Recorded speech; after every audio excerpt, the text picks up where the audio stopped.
Hello दोस्तों, आज हम इस सवाल का जवाब देंगे कि क्या monday.com सबसे बेहतरीन प्रोजेक्ट मैनेजमेंट औजार है टीम्स के लिए। ये सीधा हाँ या ना नहीं है, क्योंकि monday.com काफी कुछ देता है। तो चलिए इसकी विशेषताएं, यूजर अनुभव और कीमत देखेंगे monday.com की, ताकि आप समझ सके कि क्या ये आपके लिए है या नहीं। चलिए monday.com से शुरू करते हैं। अगर आप जानकारी का लिंक इस्तेमाल करेंगे तो वो आपको इस पेज पर लाएगा और हम शुरू करेंगे फ्री ट्रायल के साथ। चलिए गेट स्टार्टेड बटन दबाएंगे और साइन अप करेंगे monday.com के अकाउंट के साथ। आप अपने गूगल अकाउंट का इस्तेमाल कर सकते हैं या अपने कंपनी का ईमेल भी। या आपसे आपका पूरा नाम, पासवर्ड और अकाउंट का नाम मांगेगा, फिर वो आपको यहाँ ले आएगा। चलिए वर्क चुनेंगे, हमारा औहदा वाइस प्रेसिडेंट। चलिए कंटिन्यू दबाएंगे। कितने लोग टीम में हैं? बस मैं ही हूँ। फिर वो पूछेगा कि कंपनी में कितने लोग काम करते हैं। फिर पूछेगा कि क्या मैनेज करना है। बस आगे बढ़कर वो सब सिलेक्ट कर देंगे। तो अगर आप ऐसा कुछ देखेंगे जो आपके व्यवसाय से संबंधित है, उसी को चुनिएगा।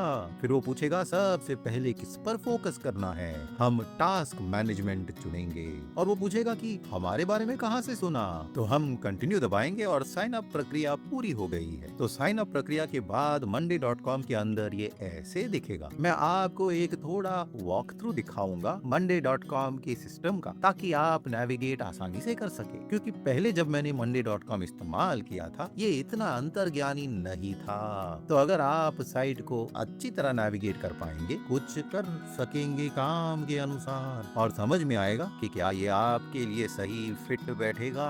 तो यहाँ सबसे ऊपर होम पेज है। आप अपने विजिटेड बोर्ड्स यहाँ देख सकते हैं। आप अपडेट्स देख सकते हैं अपने अपडेट फीड पर, इसे इनबॉक्स भी कहते हैं, और आपके दूसरे वर्कस्पेसेस भी। ये एक प्रकार का होम पेज ही है। monday.com के हायरार्की में अगला है वर्कस्पेस। आप अलग वर्कस्पेसेस बना सकते हैं, अलग डिपार्टमेंट्स, अलग टीम्स और अलग प्रोजेक्ट्स के लिए। पर ये एक ऐसा वर्कस्पेस होगा जहां आप अलग बोर्ड्स और डॉक्यूमेंट्स और डैशबोर्ड्स डाल सकते हैं। तो इसके लिए इसे हम फिलहाल अपने मेन वर्कस्पेस की तरह ही छोड़ देंगे।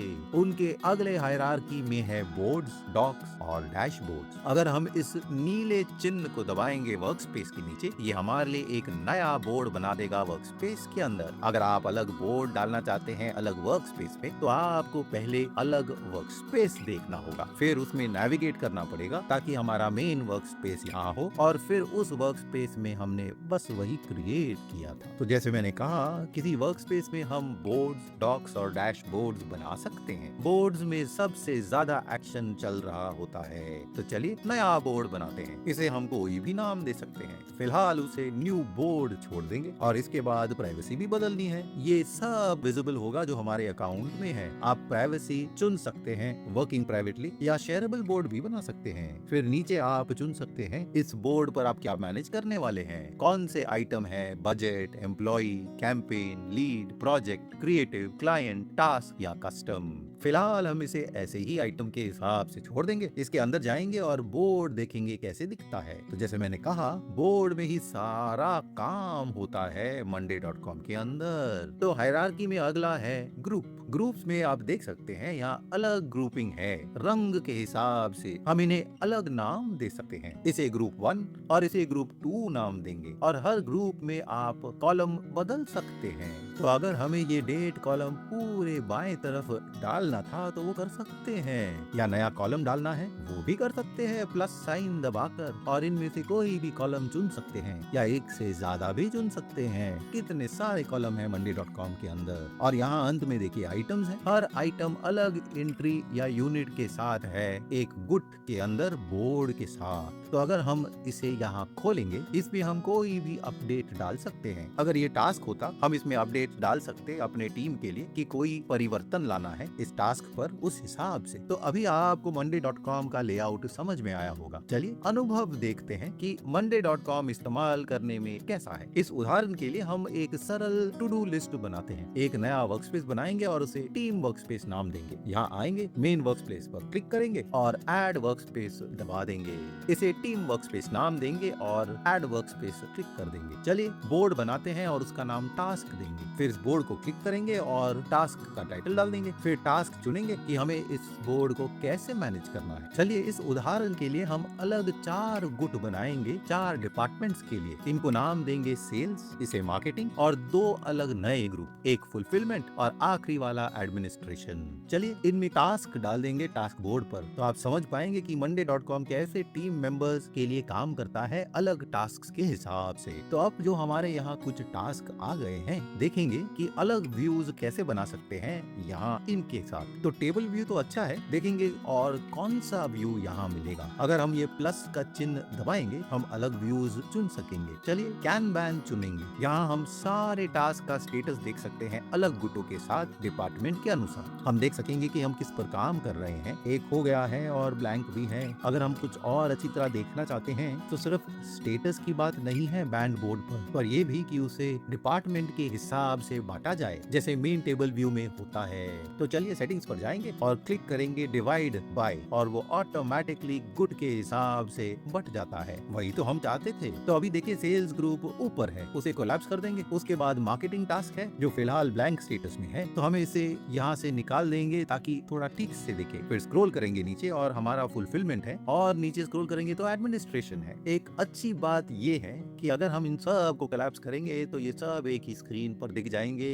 यहाँ दाहिने तरफ देखिए एग्रीगेशन दिख रहा है सारे स्टेटसेस का, तो आप देख सकेंगे कि आपके प्रोजेक्ट्स कहाँ है, कौन से हैं। तो ये एक व्यू था monday.com के अंदर। अगर हम प्लस साइन पर वापस आएंगे, यहाँ दूसरे व्यूज भी हैं। अगर हम गैंट क्लिक करेंगे तो हमें यहाँ आकर टाइमलाइन व्यू दिखेगा। हमारे सारे टास्क यहाँ बाएं तरफ है और ये कैलेंडर के हिसाब से है, दिन के हिसाब से कब ये ड्यू है। तो अगर हम ये ऑटो फिट क्लिक करेंगे तो ये सब कुछ फिट कर देगा ताकि हम अपने स्क्रीन पर ये सब देख सके। अगर हम बेस लाइन बटन दबाएंगे, इसे हम अपने हिसाब से कस्टमाइज कर पाएंगे या फिर इसे ग्रुप के हिसाब से कर सकेंगे। तो अब जो हम सेल्स और मार्केटिंग देख सकते हैं, दूसरे टास्क में तारीख तो डाली नहीं है इसीलिए ये दिख नहीं रहे हैं। गैंट चार्ट का टाइमलाइन व्यू बहुत ही मददगार है उन प्रोजेक्ट्स के लिए जो लंबे समय के लिए चलते हैं या जिनमें कई सारे कदम है टीम मेंबर्स के साथ, ताकि समझ में आए कि वो कैसे आगे बढ़ रहा है। फिर इसके साथ चार्ट व्यूज भी है, कैलेंडर व्यूज और फॉर्म व्यू। बस ये monday.com के कई व्यूज में कुछ ही है। monday.com का बहुत ही ताकतवर भाग है उसका इंटीग्रेशन। monday.com खुद में ही बहुत ही ताकतवर औजार है आपके टीम के लिए, मगर इसमें ऐसी क्षमता है कि ये दूसरे एप्स के साथ इंटीग्रेट हो सकते हैं जो आपका टीम इस्तेमाल करता है ताकि ये और बलवान हो जाए।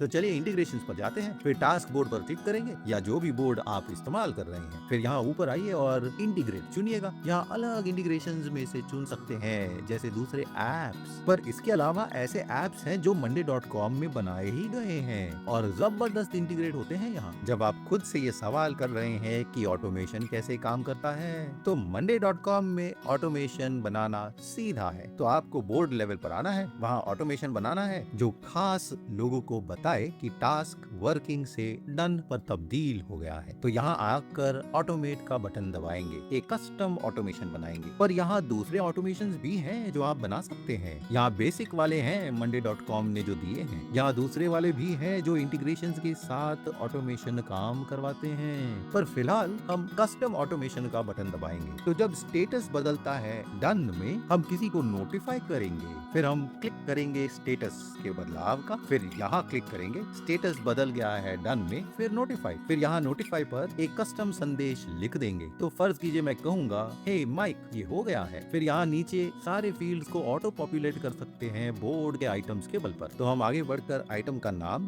बोर्ड नाम, ग्रुप नाम और तारीख चुनेंगे और फिर चुनेंगे ये कौन है। फिलहाल तो मैं ही हूँ अकाउंट में, पर आप किसी का भी नाम यहाँ डाल सकते हैं या कई सारे लोग, और फिर क्रिएट ऑटोमेशन दबा देंगे। तो बोर्ड ऑटोमेशन के नीचे हम ऑटोमेशन देख सकते हैं जो अभी बनाया था। यहीं पर आपको सारे ऑटोमेशन दिखेंगे। तो अगर आप उन्हें एडिट करना चाहते हैं या बदलना चाहते हैं, आपको यहीं पर आना होगा। एक और बहुत अच्छी विशेषता monday.com में है फॉर्म्स। फॉर्म्स में आप सारा डेटा या एक्सटर्नल रिक्वेस्ट लाकर अपने डेटा सेंटर में डाल सकते हैं। तो फिलहाल यहाँ जो फुलफिलमेंट एरिया है इसका देखेंगे। तो यहाँ एक फॉर्म बनाएंगे जो हम अपने क्लाइंट्स को देंगे और इस गुट में वो पॉपुलेट हो जाएगा। वो करने के लिए हमें ये देखना है कि हम टास्क बोर्ड पर हैं। तो यहाँ व्यू ऊपर हम नया व्यू चुनकर फॉर्म चुनेंगे। देखिए इस फॉर्म में सारे कॉलम्स हैं उस बोर्ड के। यहाँ नाम है, लोगो का नाम, ये हम अपने ग्राहक को नहीं दिखाना चाहेंगे तो ये हम बदल देंगे। बैकएंड में एक बार ये फॉर्म आता है या रिक्वेस्ट आता है और उस हिसाब से डेलीगेट कर सकते हैं इस काम को। और हम ये भी नहीं चाहते कि स्टेटस भी दिखना चाहिए तो हम उस पर क्लिक करके उसे छुपा सकते हैं। तो अब जो ये दो सवाल छुपे हुए हैं फॉर्म पर, डेट क्लिक करेंगे तो हमें यहाँ एक जगह चाहिए जहाँ वो अपना रिक्वेस्ट डाल सकेंगे। तो वहाँ एक छोटा प्लस का चिन्ह दबा देंगे और यहाँ लॉन्ग टेस्ट जोड़ देंगे। तो जब ध्यान देना है कि ये ऑर्डर क्लाइंट फुलफिलमेंट ग्रुप में ना जाए और यहाँ सीधा कस्टमाइज टैब पर आए। तो अगर हम यहाँ monday.com के सेटिंग्स पर जाएंगे तो हम चुन सकेंगे कि ये किस गुट में जाना चाहिए। तो हम चाहते हैं कि ये फुलफिलमेंट ग्रुप में जाए तो चलिए वो चुनकर पब्लिश दबा देंगे। फिर कॉपी लिंक दबाएंगे और इसको नए टैब में डाल देंगे। और यहाँ हमें दिख रहा है कि ये फॉर्म कैसे दिखेगा कि हम इसे अपने क्लाइंट्स को दे सके ताकि वो रिक्वेस्ट भर सकेंगे। तो हमने ये फॉर्म भर दिया है। तो अगर हम अपने टास्क बोर्ड पर वापस आएंगे, फिर अपने मेन टेबल पर, फिर यहाँ फुलफिलमेंट पर, यहाँ देखिए रिक्वेस्ट आ चुका है। तो अगर मैं मैनेजर होता और मुझे ये टास्क किसी को देना होता, हम यहाँ आ सकते और चुन सकते किसी को भी कौन सा टीम मेंबर है हमारी टीम पर जिसे ये काम पूरा करना है या इस क्लाइंट को कौन हैंडल करता है और उस लिस्ट से चुन सकेंगे। तो monday.com में एक और अच्छी विशेषता है डॉक्स की विशेषता। इसमें मार्कअप स्टाइल एडिटर का इस्तेमाल होता है। तो अगर आप उसे जानते हैं तो आपको ये बहुत ही जाना माना सा लगेगा। तो अगर हम यहाँ आए और नीले प्लस के चिन्ह को दबाएं वर्कस्पेस के नीचे तो हम नया डॉक क्लिक कर पाएंगे। इसे ब्रेनस्टॉर्मिंग नाम देंगे। जैसे मैंने कहा ये स्टाइल एडिटर का मार्कडाउन है। तो अगर हम ये / दबाएंगे तो इस डॉक के फॉर्मेट के सैकड़ों कस्टमाइजेशन विकल्प मिलेंगे। इस डॉक की एक और अच्छी बात ये है, आप इसमें डायरेक्टली बोर्ड्स जोड़ सकते हैं। तो अगर हम / और हिट दबाएंगे बोर्ड पर, फिर इसे चुनेंगे, हम चुन सकेंगे कि कौन से बोर्ड पर डालना है। तो हमें वो टास्क बोर्ड चाहिए जिस वीडियो पर हम काम कर रहे हैं और अपने सारे टास्क यहाँ इस डॉक में देख सकते हैं। तो हमने अभी monday.com को यूजर अनुभव के हिसाब से देखा और ये कैसे टीम्स के लिए काम कर सकेगा। तो अभी आप धीरे धीरे समझ रहे होंगे कि क्या ये आपके लिए सही औजार है या नहीं। चलिए monday.com की कीमत देखते हैं। तो इनके कई प्लान्स है, free plan, basic plan, standard plan और प्रो प्लान। अगर आप इस टॉगल को हिलाएंगे, फिलहाल तो सालाना बिलिंग पे है। सालाना बिलिंग पर आप 18% बचा सकते हैं। पर अगर आप मासिक हिसाब से देना चाहते हैं तो मासिक क्लिक कर दीजिएगा और देखिए कीमत बढ़ जाती है महीने के हिसाब से। एक और चीज का ध्यान देना है कि इसमें कितनी सीट डाले गए हैं। तो ये बढ़ता है 3 से 5 से 10 से 15, जिसका आपको ध्यान रखना है। तो फर्ज कीजिए अगर आपकी टीम में 12 जन है तो आपको 15 सीट का पैसा देना पड़ेगा, जो इतना अच्छा नहीं है, मगर monday.com का सिस्टम ऐसे ही चलता है। तो अगर इसकी कुछ और विशेषताओं की बात करें तो फ्री प्लान सबसे अच्छा नहीं होगा, खासकर आपके और आपकी टीम के लिए। तो अगर आप अपग्रेड करने के बारे में सोच रहे हैं, बेसिक प्लान को अगर देखें तो इसमें असीमित फ्री व्यूअर मिलते हैं, असीमित item, 5 GB file storage, priority customer support और आप डैशबोर्ड बना सकते हैं एक बोर्ड के अनुसार। आप में से जितने लोगों के पास टीम है वो कम से कम स्टैंडर्ड प्लान के साथ ही शुरू करेंगे, मगर इसके अलावा टाइमलाइन और गैंट व्यू, कैलेंडर व्यू और ऑटोमेशन भी। पर महीने के सिर्फ 250 एक्शन मिलते हैं। किसी किसी के लिए ये काफी होगा, मगर किसी किसी के लिए ये बिल्कुल पूरा नहीं पड़ेगा। फिर आपको प्रो प्लान लेना पड़ेगा। तो उसमें आपको स्टैंडर्ड प्लान के सब कुछ के अलावा ऑटोमेशन में आपको 250 की जगह 25,000 मिलेंगे महीने के। तो ऑटोमेशन और इंटीग्रेशन के लिए आपको कम से कम स्टैंडर्ड प्लान तो लेना ही पड़ेगा। यही शुरू करने के लिए सबसे अच्छा विकल्प है। बस यही था। आप देख सकते हैं कि monday.com में जबरदस्त विशेषताएं हैं प्रोजेक्ट मैनेजर औजार के तौर पर, और इसको आप अपने व्यवसाय के हिसाब से कस्टमाइज कर सकते हैं। हाँ, मगर इसको समझने में समय लगता है। मगर monday.com ताकतवर औजार है अपने टास्क, प्रोजेक्ट और टीम मेंबर के साथ चलाने के लिए। अगर आप monday.com के साथ शुरू करना चाहते हैं तो नीचे जानकारी में आपको एक लिंक मिलेगा। ये अफिलिएट लिंक है तो हमें एक छोटा रेफरल फी मिलेगा आपके नुकसान के बगैर, और हम ऐसा फ्री का कंटेंट आपके लिए बना सकते हैं। वीडियो मददगार थी तो लाइक और सब्सक्राइब जरूर कीजिए ऐसे वीडियोस के लिए। हम यहाँ हाउ टू गाइड और ट्यूटोरियल्स बनाते हैं ताकि एंटरप्रेन्योर्स अपने व्यवसाय में सफलता प्राप्त कर सके। आप में से 99% दर्शक सब्सक्राइब नहीं करते हैं तो भूलना मत। स्टार्टअप वाइज से आपके समय का धन्यवाद। अगले वीडियो में मिलेंगे। नमस्कार।